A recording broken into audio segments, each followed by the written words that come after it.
Dracula. Dracula _ by Bram Stoker. Dracula Chapter 1 Jonathan Harker's Journal _ kept in shorthand _ 3 May. Bistritz left Munich at p.m. on May 1st, arriving at Vienna early next morning. Should have arrived at, but train was an hour late. Budapest seems a wonderful place, from the glimpse which I got of it from the train and the little I could walk through the streets. I feared to go very far from the station, as we had arrived late and would start as near the correct time as possible. The impression I had was that we were leaving the west and entering the east, the most western of splendid bridges over the Danube, which is here of noble width and depth, took us among the traditions of Turkish rule. We left in pretty good time, and came after nightfall to Klausenburg. Here I stopped for the night at the Hotel Royal. I had for dinner, or rather supper, a chicken done up some way with red pepper, which was very good but thirsty. _Emium _ get recipe for Mina. I asked the waiter, and he said it was called paprika Händel, and that, as it was a national dish, I should be able to get it anywhere along the Carpathians. I found my smattering of German very useful here. Indeed, I don't know how I should be able to get on without it. Having had some time at my disposal when in London, I had visited the British Museum and made search among the books and maps in the library regarding Transylvania. It had struck me that some foreknowledge of the country could hardly fail to have some importance in dealing with a nobleman of that country. I find that the district he named is in the extreme east of the country, just on the borders of 3 states, Transylvania, Moldavia, and Bukovina, in the midst of the Carpathian Mountains, one of the wildest and least known portions of Europe. I was not able to light on any map or work giving the exact locality of the Castle Dracula, as there are no maps of this country as yet to compare with our own Ordnance Survey maps, but I found that Bistritz, the post town named by Count Dracula, is a fairly well-known place. I shall enter here some of my notes, as they may refresh my memory when I talk over my travels with Mina. In the population of Transylvania there are 4 distinct nationalities, Saxons in the south, and mixed with them the Wallachs, who are the descendants of the Dacians, Magyars in the west, and Szekelys in the east and north. I am going among the latter, who claim to be descended from Attila and the Huns. This may be so, for when the Magyars conquered the country in the 11th century, they found the Huns settled in it. I read that every known superstition in the world is gathered into the horseshoe of the Carpathians, as if it were the center of some sort of imaginative whirlpool. If so, my stay may be very interesting. _Emium _ I must ask the Count all about them. I did not sleep well, though my bed was comfortable enough, for I had all sorts of queer dreams. There was a dog howling all night under my window, which may have had something to do with it, or it may have been the paprika, for I had to drink up all the water in my carafe, and was still thirsty. Towards morning I slept and was wakened by the continuous knocking at my door, so I guess I must have been sleeping soundly then. I had for breakfast more paprika, and a sort of porridge of maize flour which they said was mamaliga, and eggplant stuffed with forcemeat, a very excellent dish, which they call implatata. Of attire. Some of them were just like the peasants at home, or those I saw coming through France and Germany, with short jackets and round hats and homemade trousers, but others were very picturesque. The women looked pretty, except when you got near them, but they were very clumsy about the waist. They had all full white sleeves of some kind or other, and most of them had big belts with a lot of strips of something fluttering from them like the dresses in a ballet, but of course there were petticoats under them. The strangest figures we saw were the Slovaks, who were more barbarian than the rest, with their big cowboy hats, great baggy dirty white trousers, white linen shirts, and enormous heavy leather belts, nearly a foot wide, all studded over with brass nails. They wore high boots, with their trousers tucked into them, and had long black hair and heavy black mustaches. They are very picturesque, but do not look prepossessing. On the stage they would be set down at once as some old oriental band of brigands. They are, however, I am told, very harmless and rather wanting in natural self-assertion. It was on the dark side of twilight when we got to Bistritz, which is a very interesting old place. Being practically on the frontier for the Borgo Pass leads from it into Bukovina, it has had a very stormy existence, and it certainly shows marks of it. 50 years ago, a series of great fires took place, which made terrible havoc on 5 separate occasions. At the very beginning of the 17th century, it underwent a siege of 3 weeks and lost 13,000 people, the casualties of war proper being assisted by famine and disease. Count Dracula had directed me to go to the Golden Krone Hotel, which I found, to my great delight, to be thoroughly old-fashioned, for of course I wanted to see all I could of the ways of the country. I was evidently expected, for when I got near the door, I faced a cheery-looking elderly woman in the usual peasant dress, white undergarment with long double apron, front and back, of colored stuff fitting almost too tight for modesty. When I came close, she bowed and said, "The Herr Englishman?" "Yes," I said, "Jonathan Harker." She smiled and gave some message to an elderly man in white shirt sleeves who had followed her to the door. He went, but immediately returned with a letter. "My friend, welcome to the Carpathians. I am anxiously expecting you. Sleep well tonight. At 3 tomorrow the diligence will start for Bukovina. A place on it is kept for you. At the Borgo Pass my carriage will await you and will bring you to me. I trust that your journey from London has been a happy one and that you will enjoy your stay in my beautiful land. Your friend, Dracula. _4 May. I found that my landlord had got a letter from the Count, directing him to secure the best place on the coach for me, but on making inquiries as to details he seemed somewhat reticent, and pretended that he could not understand my German. This could not be true, because up to then he had understood it perfectly. At least, he answered my questions exactly as if he did. He and his wife, the old lady who had received me, looked at each other in a frightened sort of way. He mumbled out that the money had been sent in a letter, and that was all he knew. When I asked him if he knew Count Dracula and could tell me anything of his castle, both he and his wife crossed themselves, and, saying that they knew nothing at all, simply refused to speak further.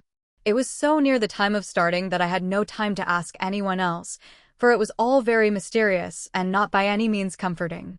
Just before I was leaving, the old lady came up to my room and said in a very hysterical way, "Must you go? Oh, young Herr, must you go?" She was in such an excited state that she seemed to have lost her grip of what German she knew, and mixed it all up with some other language, which I did not know at all. I was just able to follow her by asking many questions. When I told her that I must go at once, and that I was engaged on important business, she asked again, "Do you know what day it is?" I answered that it was the 4th of May. She shook her head as she said again, "Oh yes. I know that, but do you know what day it is?" On my saying that I did not understand, she went on, "It is the eve of St. George's Day. Do you not know that tonight, when the clock strikes midnight, all the evil things in the world will have full sway? Do you know where you are going and what you are going to?" She was in such evident distress that I tried to comfort her, but without effect. Finally, she went down on her knees and implored me not to go, at least to wait a day or 2 before starting. It was all very ridiculous, but I did not feel comfortable. However, there was business to be done, and I could allow nothing to interfere with it. I therefore tried to raise her up and said, as gravely as I could, that I thanked her, but my duty was imperative and that I must go. She then rose and dried her eyes, and taking a crucifix from her neck offered it to me. I did not know what to do, for, as an English churchman, I have been taught to regard such things as in some measure idolatrous, and yet it seemed so ungracious to refuse an old lady meaning so well and in such a state of mind. She saw, I suppose, the doubt in my face, for she put the rosary round my neck and said, "For your mother's sake," and went out of the room. I am writing up this part of the diary whilst I am waiting for the coach, which is, of course, late, and the crucifix is still round my neck. Whether it is the old lady's fear, or the many ghostly traditions of this place, or the crucifix itself, I do not know, but I am not feeling nearly as easy in my mind as usual. If this book should ever reach Mina before I do, let it bring my goodbye. Here comes the coach. *********_5 May. The castle, _. The gray of the morning has passed, and the sun is high over the distant horizon, which seems jagged, whether with trees or hills I know not, for it is so far off that big things and little are mixed. I am not sleepy, and, as I am not to be called till I awake, naturally I write till sleep comes. There are many odd things to put down, and, lest who reads them may fancy that I dined too well before I left Bistritz, let me put down my dinner exactly. I dined on what they called robber steak, bits of bacon, onion, and beef, seasoned with red pepper and strung on sticks and roasted over the fire, in the simple style of the London cat's meat. The wine was golden mediash, which produces a queer sting on the tongue, which is, however, not disagreeable. I had only a couple of glasses of this, and nothing else. When I got on the coach, the driver had not taken his seat, and I saw him talking with the landlady. They were evidently talking of me, for every now and then they looked at me, and some of the people who were sitting on the bench outside the door, which they call by a name meaning word-bearer, came and listened, and then looked at me, most of them pityingly. I could hear a lot of words, often repeated, queer words, for there were many nationalities in the crowd, so I quietly got my polyglot dictionary from my bag and looked them out. I must say they were not cheering to me, for amongst them were Ordog, Satan, Pokol, Hell, Stragoica, Witch, Vrolok, and Vlkoslak, both of which mean the same thing, one being Slovak and the other Servian for something that is either werewolf or vampire. _Emium, I must ask the Count about these superstitions. When we started, the crowd round the inn door, which had by this time swelled to a considerable size, all made the sign of the cross and pointed 2 fingers towards me. With some difficulty I got a fellow passenger to tell me what they meant. He would not answer at first, but on learning that I was English, he explained that it was a charm or guard against the evil eye. This was not very pleasant for me, just starting for an unknown place to meet an unknown man, but everyone seemed so kind-hearted and so sorrowful and so sympathetic that I could not but be touched. I shall never forget the last glimpse which I had of the inn-yard and its crowd of picturesque figures, all crossing themselves as they stood round the wide archway, with its background of rich foliage of oleander and orange trees in green tubs clustered in the center of the yard. Then our driver, whose wide linen drawers covered the whole front of the box seat, Gotza, they call them, cracked his big whip over his 4 small horses, which ran abreast, and we set off on our journey. I soon lost sight and recollection of ghostly fears in the beauty of the scene as we drove along, although had I known the language, or rather languages, which my fellow passengers were speaking, I might not have been able to throw them off so easily. Before us lay a green sloping land full of forests and woods, with here and there steep hills, crowned with clumps of trees or with farmhouses, the blank gable end to the road. There was everywhere a bewildering mass of fruit blossom, apple, plum, pear, cherry, and as we drove by I could see the green grass under the trees spangled with the fallen petals. In and out amongst these green hills of what they call here the Middle Land ran the road, losing itself as it swept round the grassy curve, or was shut out by the straggling ends of pine woods, which here and there ran down the hillsides like tongues of flame. The road was rugged, but still we seemed to fly over it with a feverish haste. I could not understand then what the haste meant, but the driver was evidently bent on losing no time in reaching Borgo-Prund. I was told that this road is in summertime excellent, but that it had not yet been put in order after the winter snows. In this respect it is different from the general run of roads in the Carpathians, for it is an old tradition that they are not to be kept in too good order. Of old the hospodars would not repair them, lest the Turks should think that they were preparing to bring in foreign troops, and so hasten the war which was always really at loading point. Beyond the green, swelling hills of the Middle Land rose mighty slopes of forest up to the lofty steeps of the Carpathians themselves. Right and left of us they towered, with the afternoon sun falling full upon them and bringing out all the glorious colors of this beautiful range, deep blue and purple in the shadows of the peaks, green and brown where grass and rock mingled, and an endless perspective of jagged rock and pointed crags, till these were themselves lost in the distance, where the snowy peaks rose grandly. Here and there seemed mighty rifts in the mountains, through which, as the sun began to sink, we saw now and again the white gleam of falling water. One of my companions touched my arm as we swept round the base of a hill and opened up the lofty, snow-covered peak of a mountain, which seemed, as we wound on our serpentine way, to be right before us. "Look, Isin Sek, God's seat." And he crossed himself reverently. As we wound on our endless way, and the sun sank lower and lower behind us, the shadows of the evening began to creep round us. This was emphasized by the fact that the snowy mountaintop still held the sunset and seemed to glow out with a delicate cool pink. Here and there we passed Czechs and Slovaks, all in picturesque attire, but I noticed that goiter was painfully prevalent. By the roadside were many crosses, and as we swept by, my companions all crossed themselves. Here and there was a peasant man or woman kneeling before a shrine, who did not even turn round as we approached, but seemed in the self-surrender of devotion to have neither eyes nor ears for the outer world. There were many things new to me, for instance, hayricks in the trees, and here and there very beautiful masses of weeping birch, their white stems shining like silver through the delicate green of the leaves. Now and again we passed a lighter wagon, the ordinary peasant's cart with its long, snake-like vertebra, calculated to suit the inequalities of the road.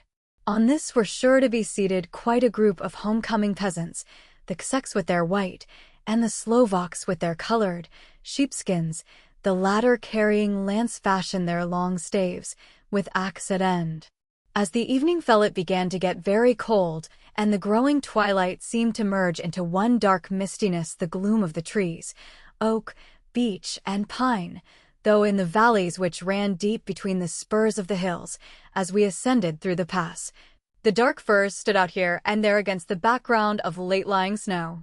Sometimes, as the road was cut through the pine woods that seemed in the darkness to be closing down upon us, great masses of grayness, which here and there bestrewed the trees, produced a peculiarly weird and solemn effect, which carried on the thoughts and grim fancies engendered earlier in the evening, when the falling sunset threw into strange relief the ghost-like clouds which amongst the Carpathians seemed to wind ceaselessly through the valleys. Sometimes the hills were so steep that, despite our driver's haste, the horses could only go slowly. I wished to get down and walk up them as we do at home, but the driver would not hear of it. "No, no," he said, "you must not walk here. The dogs are too fierce," and then he added, with what he evidently meant for grim pleasantry, for he looked round to catch the approving smile of the rest, "and you may have enough of such matters before you go to sleep." The only stop he would make was a moment's pause to light his lamps.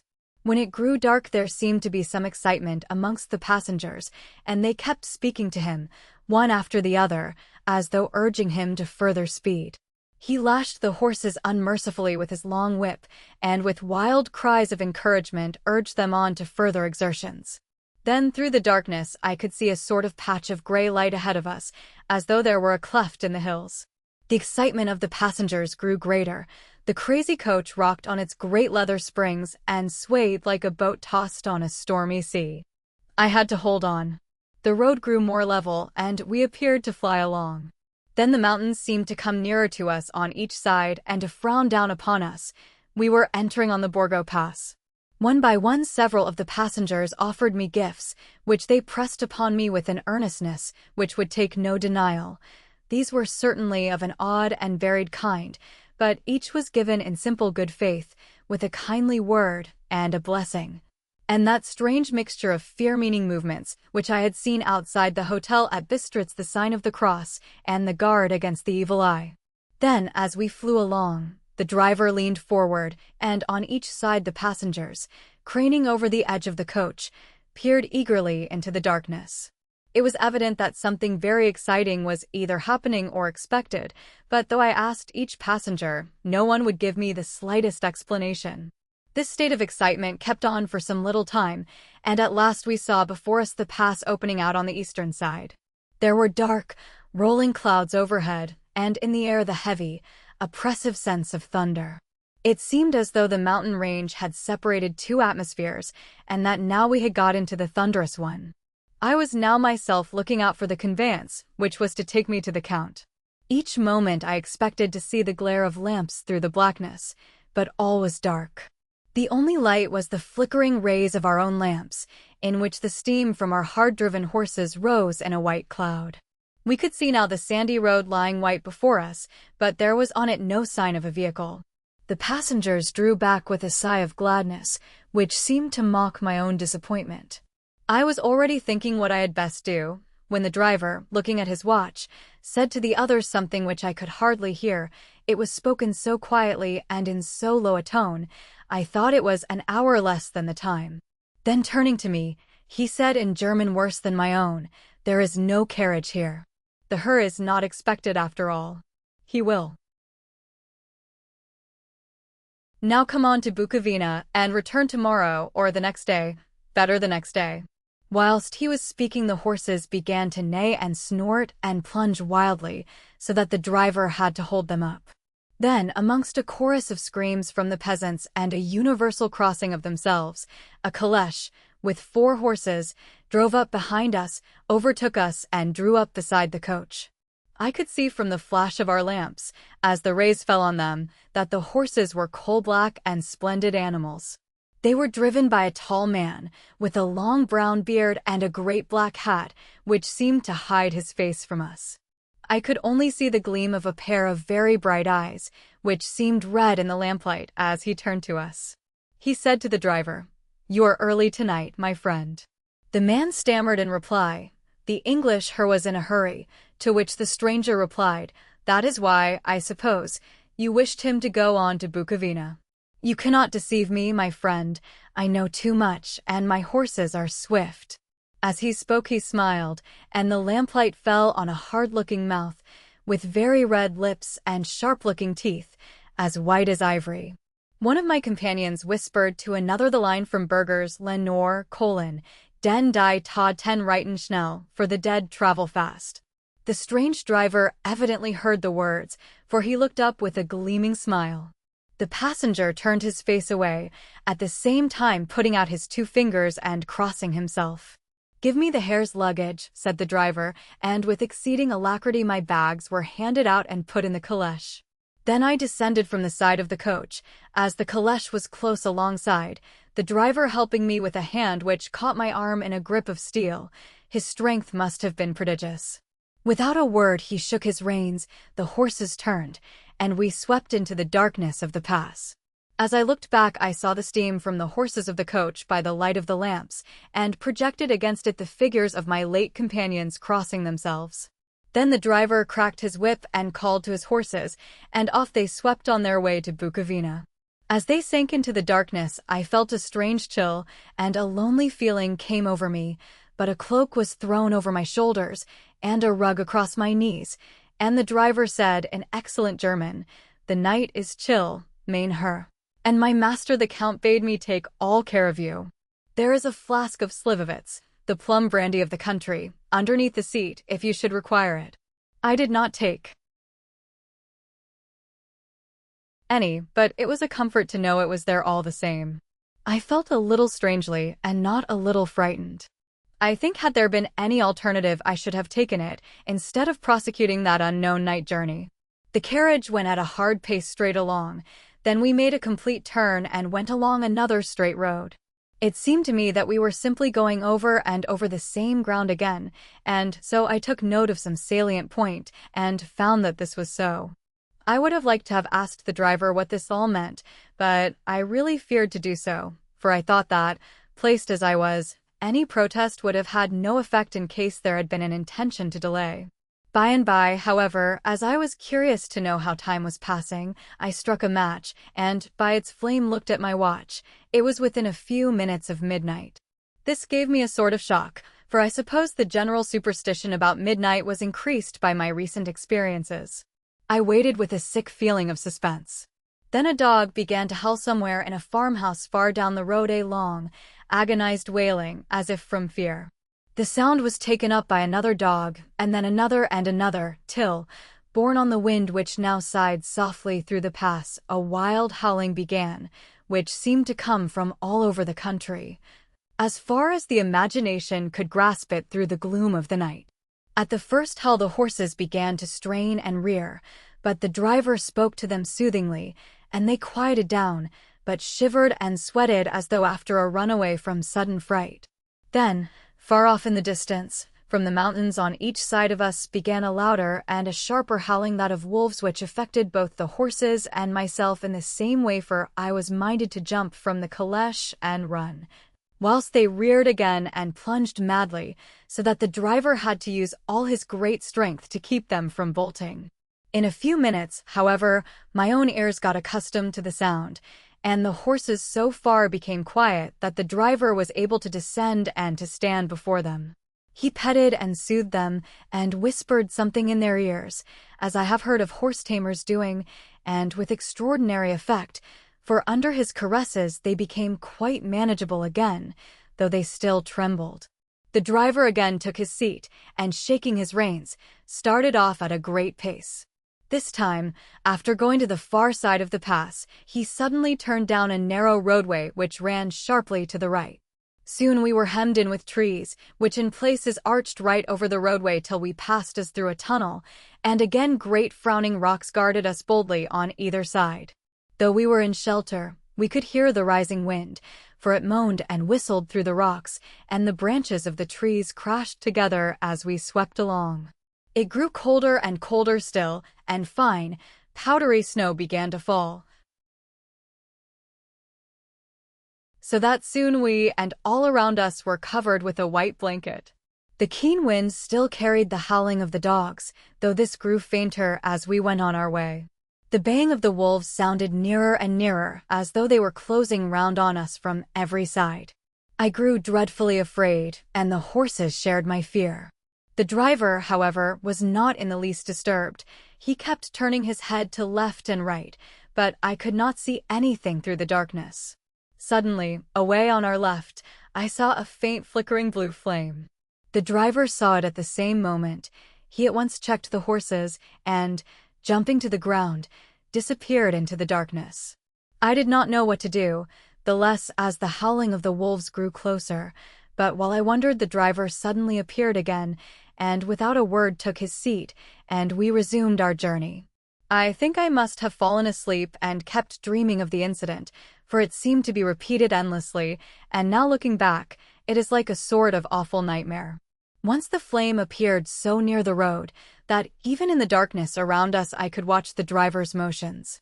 He went rapidly to where the blue flame arose. It must have been very faint, for it did not seem to illumine the place around it at all, and gathering a few stones, formed them into some device.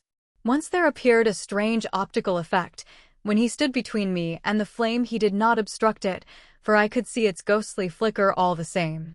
This startled me, but as the effect was only momentary, I took it that my eyes deceived me, straining through the darkness. Then for a time there were no blue flames, and we sped onwards through the gloom, with the howling of the wolves around us, as though they were following in a moving circle. At last there came a time when the driver went further afield than he had yet gone, and during his absence, the horses began to tremble worse than ever and to snort and scream with fright. I could not see any cause for it, for the howling of the wolves had ceased altogether, but just then the moon, sailing through the black clouds, appeared behind the jagged crest of a beetling, pine-clad rock, and by its light I saw around us a ring of wolves, with white teeth and lolling red tongues, with long, sinewy limbs and shaggy hair. They were 100 times more terrible in the grim silence which held them than even when they howled. For myself, I felt a sort of paralysis of fear. It is only when a man feels himself face to face with such horrors that he can understand their true import. All at once the wolves began to howl as though the moonlight had had some peculiar effect on them. The horses jumped about and reared, and looked helplessly round with eyes that rolled in a way painful to see, but the living ring of terror encompassed them on every side, and they had perforce to remain within it. I called to the coachman to come, for it seemed to me that our only chance was to try to break out through the ring and to aid his approach. I shouted and beat the side of the caleche, hoping by the noise to scare the wolves from that side, so as to give him a chance of reaching the trap. How he came there I know not, but I heard his voice raised in a tone of imperious command, and looking towards the sound, saw him stand in the roadway. As he swept his long arms, as though brushing aside some impalpable obstacle, the wolves fell back and back further still. Just then a heavy cloud passed across the face of the moon, so that we were again in darkness. When I could see again, the driver was climbing into the caleche, and the wolves had disappeared. This was all so strange and uncanny that a dreadful fear came upon me, and I was afraid to speak or move. The time seemed interminable as we swept on our way, now in almost complete darkness, for the rolling clouds obscured the moon. We kept on ascending, with occasional periods of quick descent, but in the main always ascending. Suddenly, I became conscious of the fact that the driver was in the act of pulling up the horses in the courtyard of a vast ruined castle, from whose tall black windows came no ray of light, and whose broken battlements showed a jagged line against the moonlit sky. Chapter 2 Jonathan Harker's Journal continued _5 May _ I must have been asleep, for certainly if I had been fully awake I must have noticed the approach of such a remarkable place. In the gloom the courtyard looked of considerable size, and as several dark ways led from it under great round arches, it perhaps seemed bigger than it really is. I have not yet been able to see it by daylight. When the caleche stopped, the driver jumped down and held out his hand to assist me to alight. Again I could not but notice his prodigious strength. His hand actually seemed like a steel vise that could have crushed mine if he had chosen. Then he took out my traps and placed them on the ground beside me as I stood close to a great door, old and studded with large iron nails, and set in a projecting doorway of massive stone. I could see even in the dim light that the stone was massively carved, but that the carving had been much worn by time and weather. As I stood, the driver jumped again into his seat and shook the reins. The horses started forward, and trap and all disappeared down one of the dark openings. I stood in silence where I was, for I did not know what to do. Of bell or knocker there was no sign. Through these frowning walls and dark window openings it was not likely that my voice could penetrate. The time I waited seemed endless, and I felt doubts and fears crowding upon me. What sort of place had I come to, and among what kind of people? What sort of grim adventure was it on which I had embarked? Was this a customary incident in the life of a solicitor's clerk sent out to explain the purchase of a London estate to a foreigner? Solicitor's clerk. Mina would not like that. Solicitor, for just before leaving London I got word that my examination was successful, and I am now a full-blown solicitor. I began to rub my eyes and pinch myself to see if I were awake.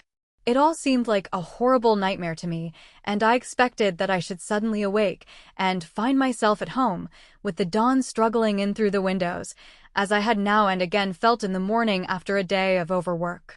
But my flesh answered the pinching test, and my eyes were not to be deceived. I was indeed awake and among the Carpathians. All I could do now was to be patient, and to wait the coming of the morning. Just as I had come to this conclusion, I heard a heavy step approaching behind the great door, and saw through the chinks the gleam of a coming light. Then there was the sound of rattling chains and the clinking of massive bolts drawn back. A key was turned with the loud grating noise of long disuse, and the great door swung back. Within stood a tall old man, clean-shaven save for a long white mustache, and clad in black from head to foot, without a single speck of color about him anywhere. He held in his hand an antique silver lamp, in which the flame burned without chimney or globe of any kind, throwing long quivering shadows as it flickered in the draught of the open door. The old man motioned me in with his right hand with a courtly gesture, saying in excellent English, but with a strange intonation, "Welcome to my house. Enter freely and of your own will." He made no motion of stepping to meet me, but stood like a statue, as though his gesture of welcome had fixed him into stone. The instant, however, that I had stepped over the threshold, he moved impulsively forward, and holding out his hand grasped mine with a strength which made me wince, an effect which was not lessened by the fact that it seemed as cold as ice, more like the hand of a dead than a living man. Again he said, "Welcome to my house. Come freely.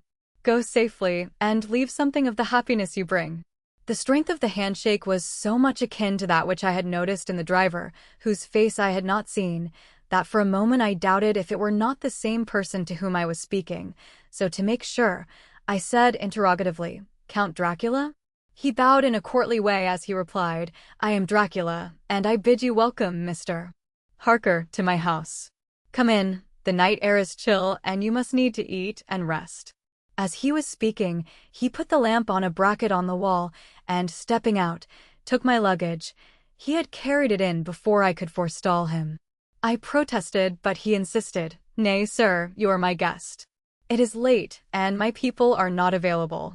Let me see to your comfort myself."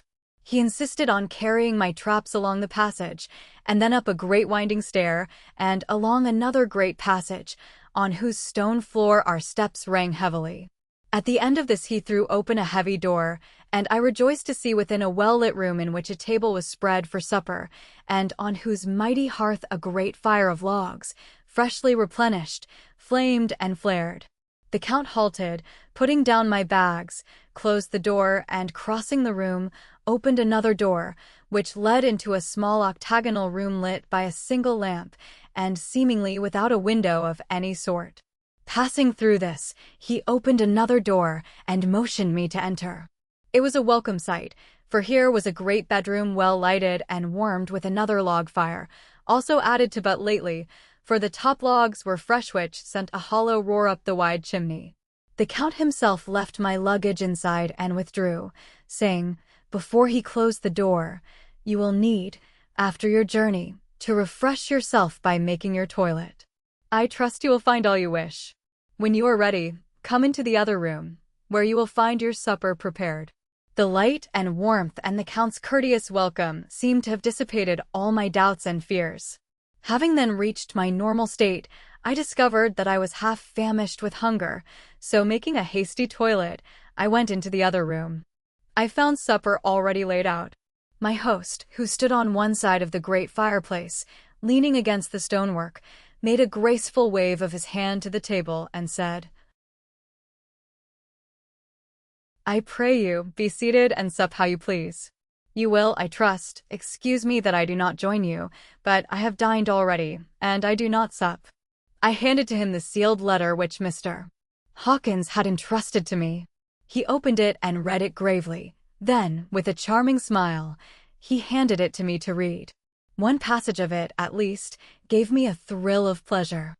"I must regret that an attack of gout, from which malady I am a constant sufferer, forbids absolutely any traveling on my part for some time to come, but I am happy to say I can send a sufficient substitute, one in whom I have every possible confidence.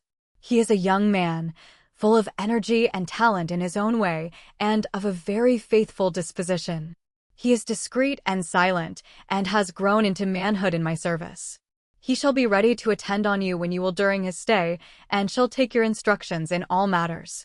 The Count himself came forward and took off the cover of a dish, and I fell to at once on an excellent roast chicken.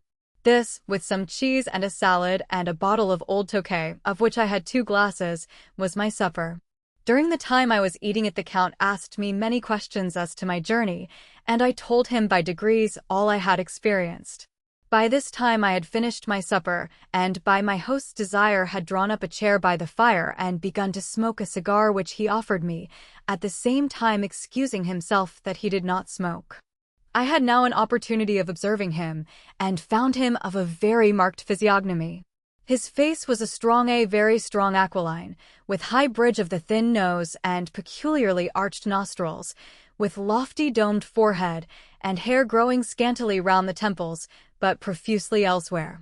His eyebrows were very massive, almost meeting over the nose, and with bushy hair that seemed to curl in its own profusion. The mouth, so far as I could see it under the heavy mustache, was fixed and rather cruel-looking, with peculiarly sharp white teeth. These protruded over the lips, whose remarkable ruddiness showed astonishing vitality in a man of his years. For the rest, his ears were pale, and at the tops extremely pointed. The chin was broad and strong, and the cheeks firm though thin. The general effect was one of extraordinary pallor. Hitherto I had noticed the backs of his hands as they lay on his knees in the firelight, and they had seemed rather white and fine, but seeing them now close to me, I could not but notice that they were rather coarse-browed, with squat fingers. Strange to say, there were hairs in the center of the palm. The nails were long and fine, and cut to a sharp point. As the Count leaned over me and his hands touched me, I could not repress a shudder. It may have been that his breath was rank, but a horrible feeling of nausea came over me, which, do what I would, I could not conceal. The Count, evidently noticing it, drew back, and with a grim sort of smile, which showed more than he had yet done his protuberant teeth, sat himself down again on his own side of the fireplace. We were both silent for a while, and as I looked towards the window I saw the first dim streak of the coming dawn. There seemed a strange stillness over everything, but as I listened I heard, as if from down below in the valley, the howling of many wolves. The Count's eyes gleamed, and he said, "Listen to them, the children of the night. What music they make!" Seeing, I suppose, some expression in my face strange to him, he added, Sir, you dwellers in the city cannot enter into the feelings of the hunter." Then he rose and said, "But you must be tired. Your bedroom is all ready, and tomorrow you shall sleep as late as you will. I have to be away till the afternoon, so sleep well and dream well." With a courteous bow, he opened for me himself the door to the octagonal room, and I entered my bedroom. I am all in a sea of wonders. I doubt, I fear, I think strange things which I dare not confess to my own soul. God keep me, if only for the sake of those dear to me. ********7 May, It is again early morning, but I have rested and enjoyed the last 24 hours. I slept till late in the day and awoke of my own accord. When I had dressed myself, I went into the room where we had supped, and found a cold breakfast laid out, with coffee kept hot by the pot being placed on the hearth. There was a card on the table, on which was written, "I have to be absent for a while. Do not wait for me, D." I set to and enjoyed a hearty meal. When I had done, I looked for a bell, so that I might let the servants know I had finished, but I could not find one. There are certainly odd deficiencies in the house, considering the extraordinary evidences of wealth which are round me. The table service is of gold, and so beautifully wrought that it must be of immense value. The curtains and upholstery of the chairs and sofas and the hangings of my bed are of the costliest and most beautiful fabrics, and must have been of fabulous value when they were made, for they are centuries old, though in excellent order. I saw something like them in Hampton Court, but there they were worn and frayed and moth-eaten. But still in none of the rooms is there a mirror. There is not even a toilet glass on my table, and I had to get the little shaving glass from my bag before I could either shave or brush my hair. I have not yet seen a servant anywhere, or heard a sound near the castle except the howling of wolves. Some time after I had finished my meal, I do not know whether to call it breakfast or dinner, for it was between 5 and 6 o'clock when I had it. I looked about for something to read, for I did not like to go about the castle until I had asked the Count's permission. There was absolutely nothing in the room, book, newspaper, or even writing materials, so I opened another door in the room and found a sort of library. The door opposite mine I tried, but found it locked. In the library I found, to my great delight, a vast number of English books, whole shelves full of them, and bound volumes of magazines and newspapers. A table in the center was littered with English magazines and newspapers, though none of them were of very recent date. The books were of the most varied kind: history, geography, politics, political economy, botany, geology, law relating to England and English life and customs and manners. There were even such books of reference as the London Directory, the Red and Blue Books, Whitaker's Almanac, the Army and Navy lists, and it somehow gladdened my heart to see it the law list. Whilst I was looking at the books, the door opened and the Count entered. He saluted me in a hearty way and hoped that I had had a good night's rest. Then he went on, "I am glad you found your way in here, for I am sure there is much that will interest you. These companions," and he laid his hand on some of the books, "have been good friends to me, and for some years past, ever since I had the idea of going to London, have given me many, many hours of pleasure. Through them I have come to know your great England, and to know her is to love her. I long to go through the crowded streets of your mighty London, to be in the midst of the whirl and rush of humanity, to share its life, its change, its death, and all that makes it what it is. But alas, as yet I only know your tongue through books. To you, my friend, I look that I know it to speak. But, Count, I said, you know and speak English thoroughly. He bowed gravely. I thank you, my friend, for your all too flattering estimate, but yet I fear that I am but a little way on the road I would travel. True, I know the grammar and the words, but yet I know not how to speak them. Indeed, I said, you speak excellently. Not so, he answered. Well, I know that. Did I move and speak in your London, none there who would not know me for a stranger. That is not enough for me. Here I am noble. I am _boyar_. The common people know me, and I am master. But a stranger in a strange land, he is no one. Men know him not, and to know not is to care not for. I am content if I am like the rest, so that no man stops if he see me, or pause in his speaking if he hear my words. Ha ha. A stranger. I have been so long master that I would be master still, or at least that none other should be master of me. You come to me not alone as agent of my friend Peter Hawkins of Exeter, to tell me all about my new estate in London. You shall, I trust, rest here with me a while, so that by our talking I may learn the English intonation, and I would that you tell me when I make error, even of the smallest, in my speaking. I am sorry that I had to be away so long today, but you will, I know, forgive one who has so many important affairs in hand. Of course I said all I could about being willing, and asked if I might come into that room when I chose. He answered, yes, certainly, and added, you may go anywhere you wish in the castle, except where the doors are locked, where of course you will not wish to go. There is reason that all things are as they are, and, did you see with my eyes and know with my knowledge, you would perhaps better understand. I said I was sure of this, and then he went on, we are in Transylvania, and Transylvania is not England. Our ways are not your ways, and there shall be to you many strange things. Nay, from what you have told me of your experiences already, you know something of what strange things there may be. This led to much conversation, and as it was evident that he wanted to talk, if only for talking's sake, I asked him many questions regarding things that had already happened to me or come within my notice. Sometimes he sheered off the subject, or turned the conversation by pretending not to understand, but generally he answered all I asked most frankly. Then as time went on, and I had got somewhat bolder, I asked him of some of the strange things of the preceding night, as, for instance, why the coachman went to the places where he had seen the blue flames. He then explained to me that it was commonly believed that on a certain night of the year last night, in fact, when all evil spirits are supposed to have unchecked sway, a blue flame is seen over any place where treasure has been concealed.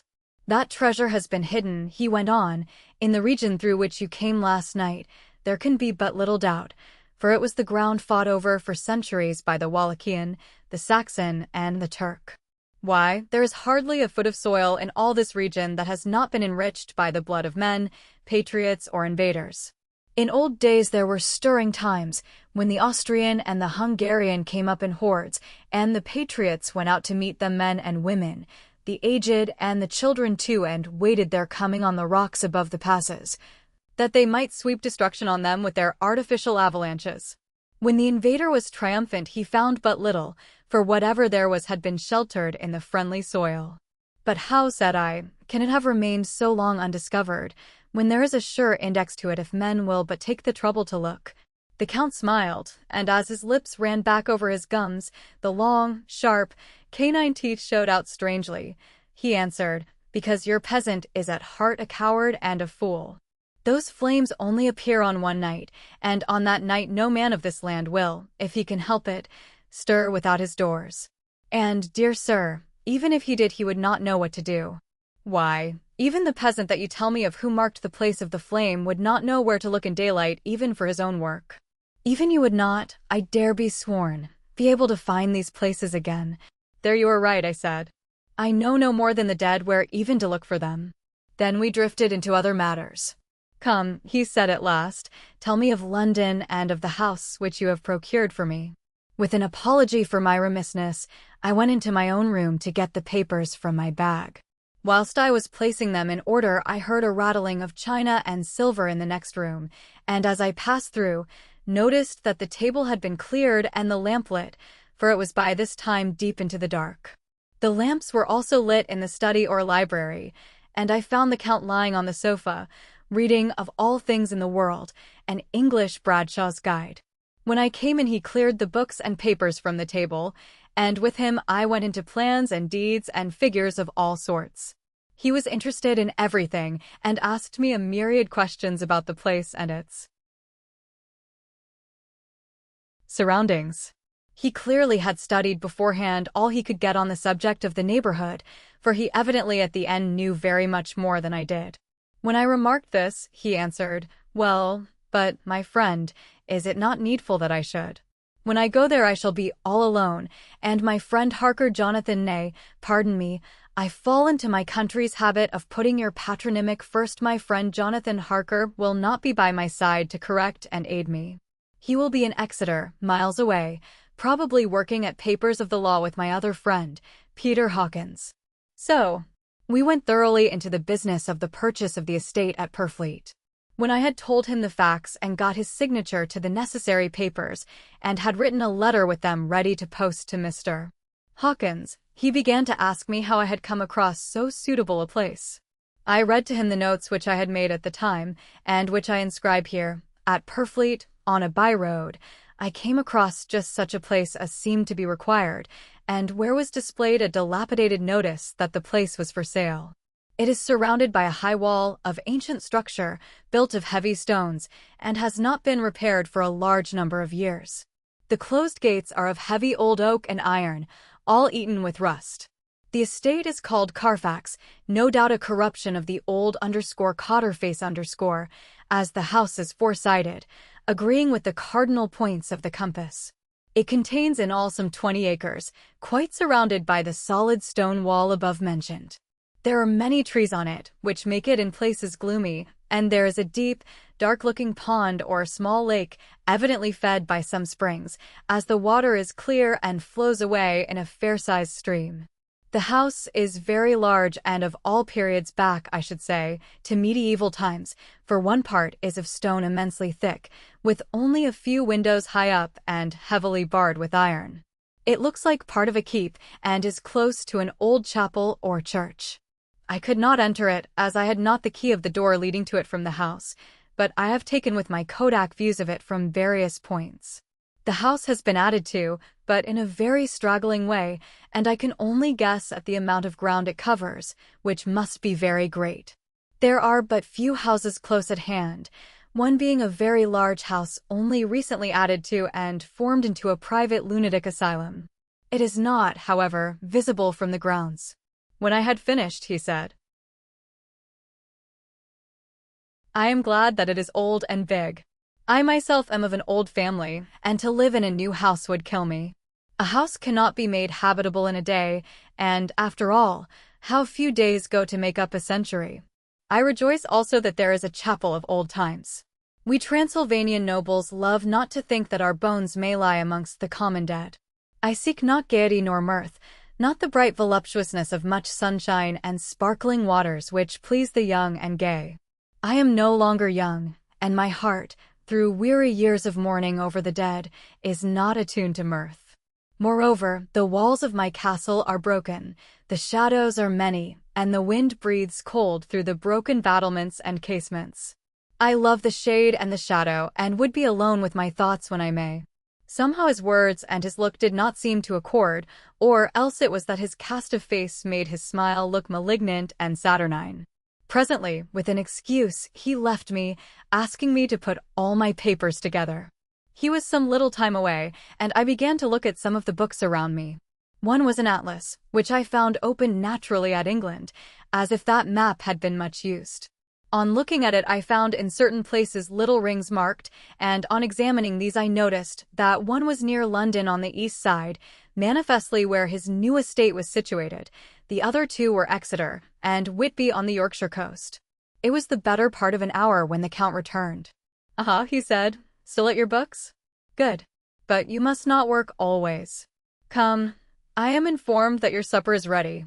He took my arm, and we went into the next room, where I found an excellent supper ready on the table. The Count again excused himself, as he had dined out on his being away from home. But he sat as on the previous night, and chatted whilst I ate. After supper I smoked, as on the last evening, and the Count stayed with me, chatting and asking questions on every conceivable subject, hour after hour. I felt that it was getting very late indeed, but I did not say anything, for I felt under obligation to meet my host's wishes in every way. I was not sleepy, as the long sleep yesterday had fortified me, but I could not help experiencing that chill which comes over one at the coming of the dawn, which is like, in its way, the turn of the tide. They say that people who are near death die generally at the change to the dawn or at the turn of the tide. Anyone who has, when tired, and tied as it were to his post, experienced this change in the atmosphere can well believe it. All at once we heard the crow of a cock coming up with preternatural shrillness through the clear morning air. Count Dracula, jumping to his feet, said, "Why, there is the morning again. How remiss I am to let you stay up so long. You must make your conversation regarding my dear new country of England less interesting, so that I may not forget how time flies by us," and, with a courtly bow, he quickly left me. I went into my own room and drew the curtains, but there was little to notice. My window opened into the courtyard. All I could see was the warm gray of quickening sky. So I pulled the curtains again and have written of this day. ************ 8 May, _ I began to fear as I wrote in this book that I was getting too diffuse, but now I am glad that I went into detail from the first, for there is something so strange about this place and all in it that I cannot but feel uneasy. I wish I were safe out of it, or that I had never come. It may be that this strange night existence is telling on me, but would that that were all. If there were anyone to talk to I could bear it, but there is no one. I have only the Count to speak with, and I fear I am myself the only living soul within the place. Let me be prosaic so far as facts can be. It will help me to bear up, and imagination must not run riot with me. If it does, I am lost. Let me say at once how I stand or seem to. I only slept a few hours when I went to bed, and feeling that I could not sleep any more, got up. I had hung my shaving glass by the window and was just beginning to shave. Suddenly I felt a hand on my shoulder, and heard the Count's voice saying to me, "Good morning." I started, for it amazed me that I had not seen him, since the reflection of the glass covered the whole room behind me. In starting I had cut myself slightly, but did not notice it at the moment. Having answered the Count's salutation, I turned to the glass again to see how I had been mistaken. This time there could be no error, for the man was close to me, and I could see him over my shoulder. But there was no reflection of him in the mirror. The whole room behind me was displayed, but there was no sign of a man in it, except myself. This was startling, and, coming on the top of so many strange things, was beginning to increase that vague feeling of uneasiness, which I always have when the Count is near, but at the instant I saw that the cut had bled a little, and the blood was trickling over my chin. I laid down the razor, turning as I did so half round to look for some sticking plaster. When the Count saw my face, his eyes blazed with a sort of demoniac fury, and he suddenly made a grab at my throat. I drew away, and his hand touched the string of beads which held the crucifix. It made an instant change in him, for the fury passed so quickly that I could hardly believe that it was ever there. "Take care," he said, "take care how you cut yourself. It is more dangerous than you think in this country." Then seizing the shaving glass, he went on, "And this is the wretched thing that has done the mischief. It is a foul bauble of man's vanity. Away with it," and opening the heavy window with one wrench of his terrible hand, he flung out the glass, which was shattered into 1,000 pieces on the stones of the courtyard far below. Then he withdrew without a word. It is very annoying, for I do not see how I am to shave, unless in my watch case or the bottom of the shaving pot, which is fortunately of metal. When I went into the dining room, breakfast was prepared, but I could not find the Count anywhere. So I breakfasted alone. It is strange that as yet I have not seen the Count eat or drink. He must be a very peculiar man. After breakfast, I did a little exploring in the castle. I went out on the stairs and found a room looking towards the south.